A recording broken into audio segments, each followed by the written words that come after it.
साल पहले दूर एक भूमि पर एक राजकुमार रहता था। अब राजकुमार शादी के लायक हो चुका था, पर दुर्भाग्यवश उसके लिए कहीं राजकुमारी नहीं मिल रही थी। अपनी राजकुमारी को खोजने के लिए उसने पूरी दुनिया की यात्रा की। पड़ोसी साम्राज्यों की भी सभी राजकुमारियों ने राजकुमार से मिलने के लिए राजमहल का दौरा किया, लेकिन राजकुमार को सही राजकुमारी चुनने का प्रयास करने में मुश्किल हो रही थी। उसके पिता राजा चाहते थे कि उनके बेटे को असली राजकुमारी मिल जाए। इतने साल प्रयास करने के बाद उसने सही राजकुमारी को पाने की पूरी आशा खो दी। दुखद, निराशाजनक और गहरे विचारों के राजकुमार ने अपना जीवन जीना जारी रखा। राजा और रानी वास्तव में उसकी स्थिति से बहुत दुखी थे।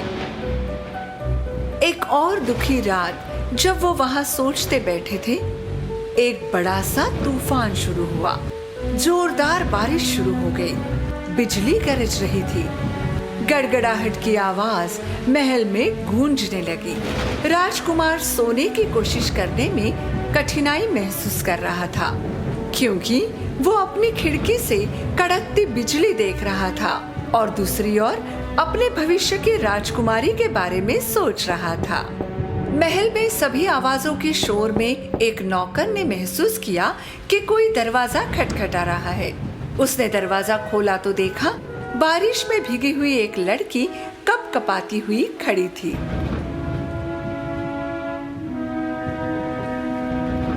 पूरे राज्य में गरीब युवा लड़कियों में वो अभी भी बहुत सुंदर और नाजुक लग रही थी। बड़ी कठिनाई के साथ उसने बात की, क्या आप मुझे कृपया अंदर आने देंगे? मैं अकेली हूँ और जंगल में खो गई हूँ। नौकर को उसकी दया आई और उसने तुरंत राजा रानी को खबर दी। हम इस समय किसी आगंतुक को अंदर आने से मना नहीं कर सकते। उसे अंदर ले आओ। राजा ने तुरंत गार्ड को इस बारे में सूचना दी और उसे आदेश दिए। गार्ड ने लड़की को अंदर बुलाया और दर्शनीय कमरे में चिमनी के सामने बिठा दिया। लड़की के भीगे कपड़े देखकर रानी ने नौकर को आदेश दिया कि वे लड़की के लिए उचित कपड़े ले आए। रानी ने लड़की से अकेले में पूछा, ऐसे मौसम में रात के समय क्या मैं पूछ सकती हूँ आप क्या तलाश कर रही थी? मैं एक दूर देश की राजकुमारी हूँ। मेरे महल पर दुश्मनों ने हमला किया। मुझे बचाने के लिए माता पिता ने मुझे 2 सैनिकों के साथ भेज दिया। मध्य रात्रि के बाद तूफान के कारण हम एक दूसरे से अलग हो गए और मैं यहाँ आ गई। आपका महल देखा। मुझे अंदर लेने के लिए बहुत बहुत धन्यवाद। रानी को विश्वास करना मुश्किल हो गया, पर उससे भी ज्यादा मुश्किल था उसे महल से बाहर भेजना।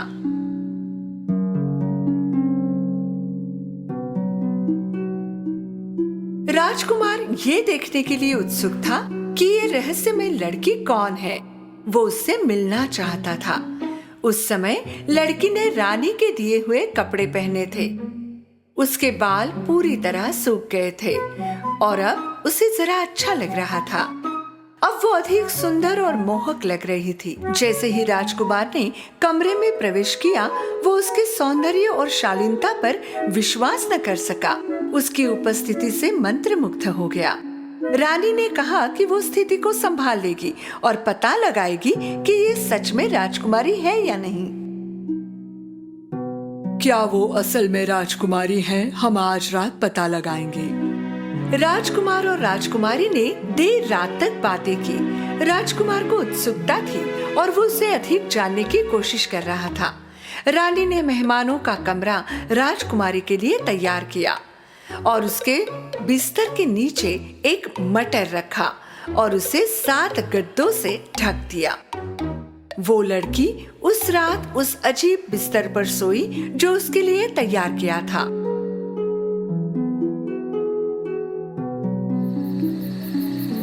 सुबह रानी ने उस लड़की के उठने का इंतजार किया और जब वो जागी तब उसे पूछा, कल रात अच्छी नींद आई? मैं बहुत भाग्यशाली हूँ कि आपने मुझे आश्रय दिया, लेकिन मुझे अच्छी नींद नहीं आई। अच्छा, सच में? क्या मैं पूछ सकती हूँ क्यों? मेरे शरीर में दर्द है, मेरी पीठ दर्द कर रही है। ऐसा लगता है जैसे पूरी रात मैं किसी सख्त चीज पर सोई थी। रानी को इसी जवाब का इंतजार था। उसे पता था कि केवल एक राजकुमारी ही गद्दे की 7 परतों में ढके बिस्तर के अंदर ऐसी असुविधा महसूस कर सकती है। वो राजकुमार के पास गई और जो कुछ हुआ उसे बताया। ये सब सुनकर और आखिरकार ये जानकर कि वो एक असली राजकुमारी है, राजकुमार अपनी खुशी छिपा नहीं पाया। राजकुमार ने राजा से कहा कि वो राजकुमारी से शादी करना चाहता है और राजा ने उसकी इच्छा मान ली। राजकुमार ने कहा कि जब तक उनके राज्य में युद्ध खत्म ना हो वो कुछ दिन महल में रह सकती है। इतना ही नहीं, उन्होंने उनके देश को बचाने में मदद के लिए अपनी सेना भी भेज दी। और जल्द ही राजकुमार ने राजकुमारी के सामने विवाह का प्रस्ताव रखा। क्या तुम मुझसे विवाह करोगी राजकुमारी? और जैसे ही उसे अपना जवाब मिला वे खुशी से रहने लगे।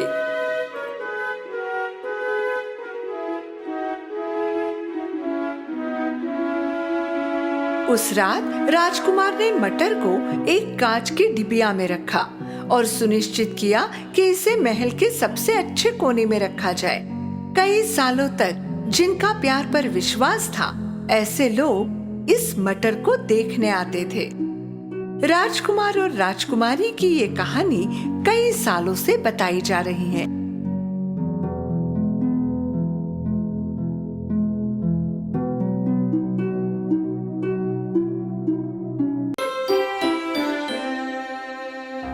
एक ठंडी और बर्फीली न्यू ईयर की रात की बात है। लोग अपने कोट, ग्लव्स और स्कार्फ्स पहन के आना जाना कर रहे थे। सब लोग जल्दी में थे। कुछ लोग घर पहुंचने की जल्दी में थे और कुछ लोग न्यू ईयर सेलिब्रेट करने के लिए बाहर जा रहे थे।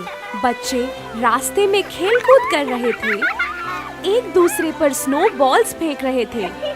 बेशक स्नो के सबसे ज्यादा मजे वही ले रहे थे। उनकी खिलखिलाहट ने माहौल में प्यार भर दिया था। पर रास्ते पर एक लड़की थी जो खेलने वाले बच्चों से अलग थी। ये लड़की बस देख रही थी बाकी बच्चों को खेलते हुए। उसके पास दूसरों की तरह हैट नहीं थी। उसके पास कपड़े भी हल्के थे और फटे हुए थे और उसकी चप्पल भी उसकी नहीं थी, काफी बड़ी थी। उसके हाथ में एक बॉक्स था। वो ठंड में कांप रही थी। उसने देखा ही नहीं कि एक कार उसकी तरफ आ रही है।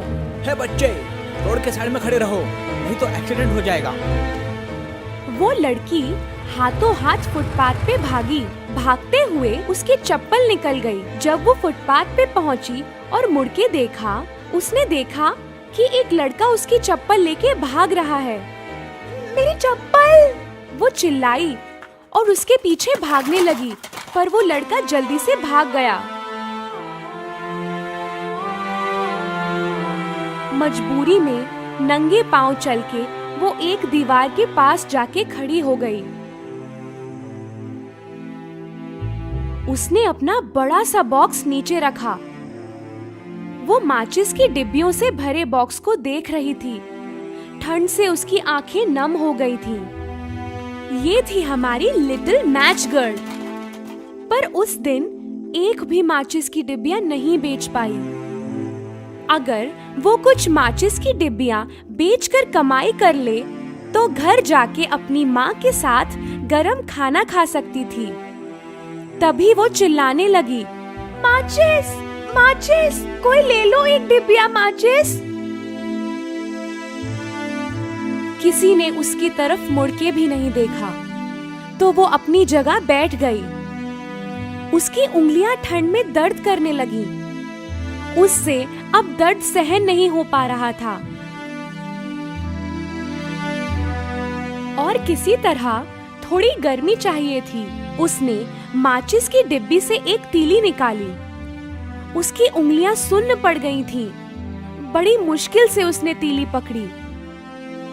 अपने कांपते हाथों से उसने माचिस की तीली दीवार से जलाई और आग की रोशनी ने उसे खुश कर दिया। उस बेचारी ने तीली को दोनों हाथों में लिया। अब उसकी उंगलियों को आराम मिला। आग को देखते हुए वो सपने में चली गई। उसने अपने आप को एक जलते हुए स्टोव के सामने पाया। वो एक बड़े से स्टोव के आगे एक सुंदर से कमरे में बैठी हुई थी। उसने एक गरम स्वेटर, फर के बूट्स और सर पर गरम टोपी पहने हुए थे। इतनी गर्मी थी कि उसे पसीना आने लगा। पर अचानक माचिस की तीली बुझ गई। तीली बुझते ही उसका सपना भी गायब हो गया। उसकी उंगलियां फिर से ठंडी में दुखने लगीं, तो उसने एक और तीली जलाई। उसी समय ठंडी हवा चली। उस लड़की ने दीवार के सहारे उस लौ को बचाने की कोशिश की और उसने लौ को हाथ से छांव भी दी। जब वो उसे देख रही थी, दीवार अचानक से गायब हो गई। वहाँ एक बड़ा सा कमरा नजर आया। एक सफेद कपड़े से ढके टेबल पर हर तरह का खाना था। सिल्वर से पूरे कमरे में दिन की तरह उजाला था। वो टेबल तो देखती रही और देखा कि टेबल के बीच में एक बड़ा सा सुंदर सा ग्रिल्ड मीट का टुकड़ा पड़ा है।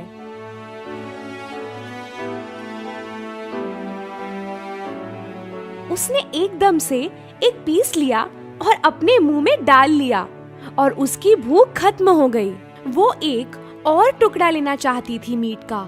वो लेने लगी, मगर माचिस की तीली जो उसके हाथ में थी वो बहुत जल्दी बुझ गई। बेचारी लड़की का हाथ जल गया। और उसने वो तीली फेंक दी। जैसे ही उसने तीली फेंकी और दीवार फिर से आ गई। लिटिल मैच गर्ल ने एक और तीली जलाई। अब की बार उसे और भी बड़ा सा सपना दिखा। एक खूबसूरत सी जगह पे बड़े से चांद के साथ वो एक पेड़ के नीचे सफेद कपड़ों में बैठी थी। रात थी पर ठंड नहीं थी। वो तारों को देख के खुश हो रही थी। उसने कभी इतना साफ आसमान और चमकते हुए तारे नहीं देखे थे। फिर अचानक उसे एक टूटता तारा दिखा। उसने मन में सोचा, एक और हमारे जैसा उड़ गया आसमान की ओर। उसकी दादी माँ ऐसा कहा करती थी। ठीक उसी वक्त उसने अपनी दादी को वहाँ पे देखा। जब कोई तारा टूटता है, हमेशा कोई और उसकी जगह ले लेता है। इतना कह के उसकी दादी माँ गायब हो गई और लिटिल मैच गर्ल ने उन्हें आवाज लगाई, दादी रुको, मत जाओ, मैंने आपको बहुत मिस किया।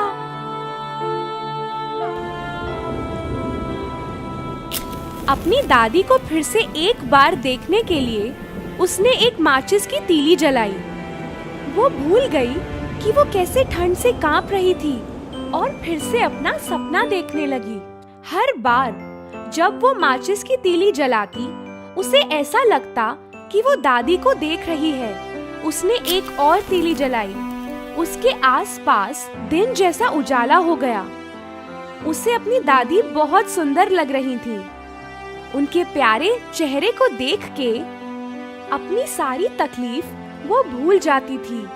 ये लम्हा कभी खत्म ना हो जाए, इसलिए उसने आखिरी माचिस की तीली भी जला दी। उसकी दादी माँ फिर से उसके सामने आई। उन्होंने अपने हाथ में लिटिल मैच गर्ल का हाथ थामा और वो दोनों आसमान में उड़ने लगी एक साथ। लिटिल गर्ल को बहुत राहत महसूस हुई। अब ना ठंड थी और ना भूख थी। ठीक उसी समय एक और तारा टूटा।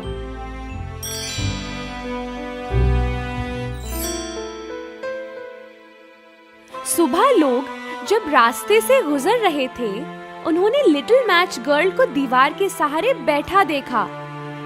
उसकी आंखें बंद थीं, पर चेहरे पर एक प्यारी सी स्माइल थी।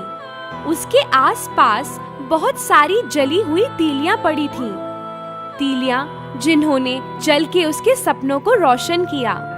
ऐसे सपने जिन्हें कोई भी नहीं देख पाएगा।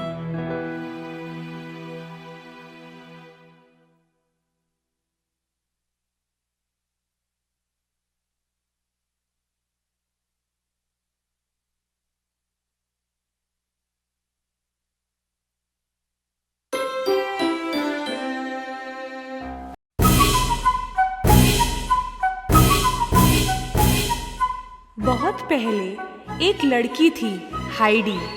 उसके पेरेंट्स के गुजरने के बाद उसकी आंटी ने उसका ख्याल रखा।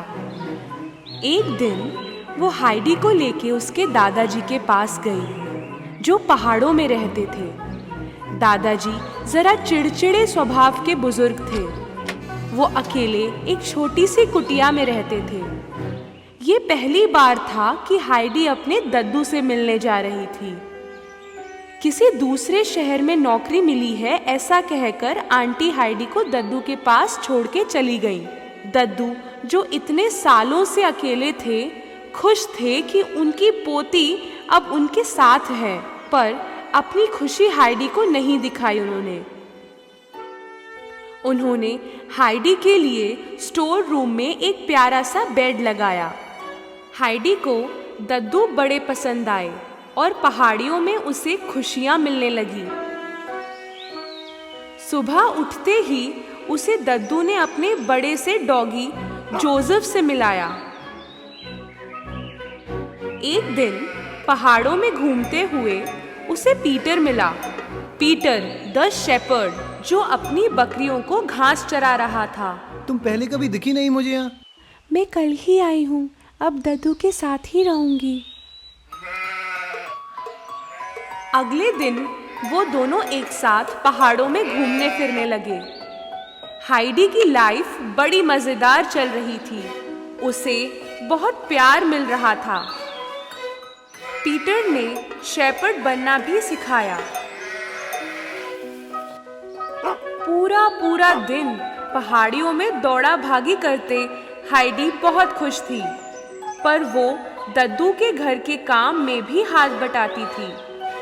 अपने दद्दू के अवन में ब्रेड बेक करना उसका फेवरेट काम था। वो ब्रेड बना के पीटर की दादी को देती थी और बदले में पीटर की दादी उसे ताज़ा बकरी का दूध पिलाती थी। एक दिन गर्मी के बाद जाड़े का मौसम आ गया। पीटर के स्कूल जाने का वक्त आ गया और हाइडी अकेली हो गई। एक दिन अचानक हाइडी की आंटी उसे वापस शहर ले जाने आई, उसे घर में ही पढ़ा के काम कराने। दद्दू को ये सुनकर बहुत बुरा लगा और वो माने नहीं, पर जरा सोचने पर उन्हें लगा कि ये हाइडी के लिए अच्छा ही रहेगा कि वो शहर में पढ़ाई लिखाई करे। मुझे यहाँ से नहीं जाना, मुझे दद्दू के पास ही रहना है। पर आंटी के ये कहने पर कि वो उसे कुछ ही दिनों में वापस ले आएंगी, हाइडी मान गई।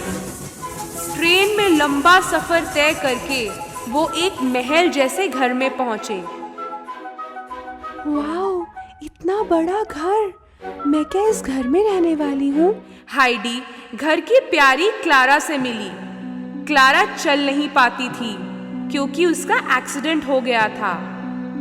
आंटी हाइडी को यहाँ लेकर आई थी ताकि क्लारा को एक दोस्त मिल जाए। ये दोनों बहुत जल्द ही बेस्ट फ्रेंड्स बन गए। हाइडी के ढंग अलग थे और क्लारा उसकी गलतियों का खूब मजा लेती थी। क्लारा की दादी बहुत कठोर थी।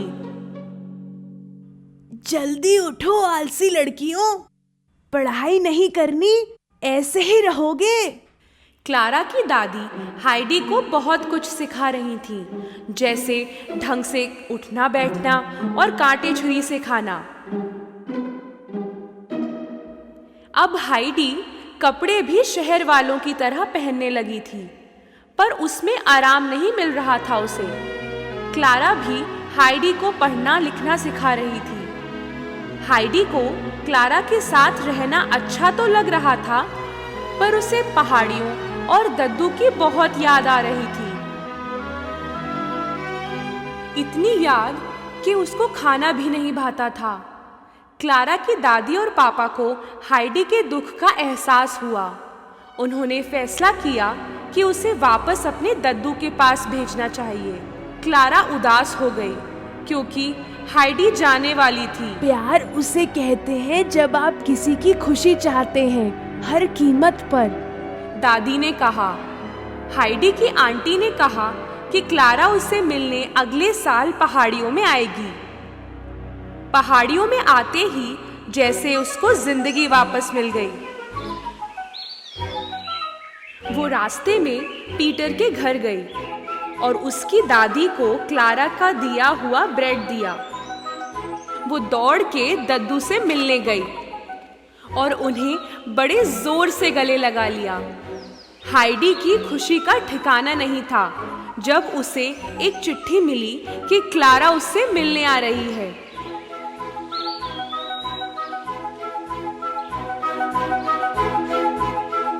क्लारा को पहाड़ियों और पीटर दोनों पसंद आए, पर पीटर जरा अनमना सा था क्योंकि उसे लग रहा था कि क्लारा हाइडी को अपने साथ वापस शहर ले जाएगी। ये तीनों मिलके बहुत मौज मस्ती कर रहे थे। पहाड़ियों की ताज़ी हवा, ताज़े फल, सब्जी क्लारा की सेहत के लिए अच्छे थे, पर पीटर को क्लारा से जलन होने लगी क्योंकि वो हाइडी की बेस्ट फ्रेंड थी। पीटर को क्लारा को व्हीलचेयर में बिठाना और घुमाना बिल्कुल भी पसंद नहीं था। एक दिन उसने क्लारा की व्हीलचेयर को पहाड़ से नीचे ढकेल दिया। उसे लगा कि इससे सारी प्रॉब्लम्स सॉल्व हो जाएंगी। ताज़ी हवा के सहारे और बिना व्हीलचेयर के क्लारा में काफी ताकत आ गई और वो हाइडी के साथ धीरे धीरे चलने भी लगी और फिर खुद अकेले बिना किसी सहारे के चलने लगी। मैं चल रही हूँ हाइडी, ये सब तुम्हारी वजह से। एक दिन क्लारा की दादी और पापा वहां आए और वो चौंक गए। उसे चलते हुए देख उन्होंने दद्दू और हाइडी को जी भर के थैंक यू बोला। उसी समय पीटर को अपने किए पर पछतावा हुआ। उसने क्लारा की व्हीलचेयर को ढकेलना कबूल किया। मैं आप सबसे माफी चाहता हूँ, बहुत गलत किया मैंने। माफ तो करेंगे ही, है ना क्लारा? भले ही तुमने गलत किया, पर उसका चलना सबसे बड़ी खुशी है।